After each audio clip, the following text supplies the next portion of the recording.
சரி, இப்போ இந்த 100 மில்லியன் அப்படின்றதுல பெரும்பான்மையானவர்கள் இந்திய வம்சாவளி, வெளிநாட்டுல இருக்காங்கன்னா இந்திய வம்சாவளியா இருக்கும், இல்லைன்னா இந்தியாவில் இருக்கவங்களா இருக்கும். ஆனா தமிழ்நாட்டில் இருக்கக்கூடிய நேரேட்டிவ், பிரதமர் நரேந்திர மோடி அவர்களை பத்தி வைக்கக்கூடிய விமர்சனங்கள், இப்ப அவர் வர்றாருன்னா கூட ஒருமையில சொல்லக்கூடிய விஷயங்கள், பணம் கொடுக்கல, எல்லா விஷயத்தையுமே அரசியல் மையப்படுத்தி தனக்கு சாதனமா பயன்படுத்தக்கூடிய விஷயங்கள், தமிழ்நாட்டுல பிரதமர் மோடி அவர்களை பத்தி எதிராக என்ன சொன்னாலும் நம்புறதுக்கு நிறைய மக்கள் இருக்காங்களே, அது எப்படி? அப்படின்ற மாதிரி ஒரு இம்ப்ரெஷன் உங்களுக்கு இருக்கு. அதுதான் வேற உண்மை இல்ல. அது see you believe what you want to believe, அவ்வளவுதான்.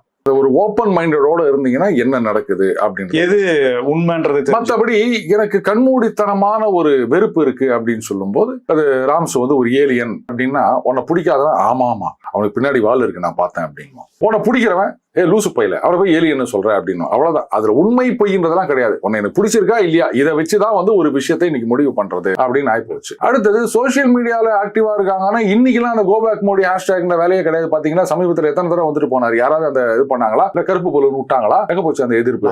இவங்களே வெள்ளை கொடி எடுத்துட்டு போயிட்டாங்களே. அது ஓகே, வெள்ளை கொடை, வெள்ளை கொடை, வெண்கொற்ற கொடை. மோடி எதிர்ப்பு இப்ப தவிடுபடி ஆயிடுச்சுன்னு ஒத்துப்பீங்களா?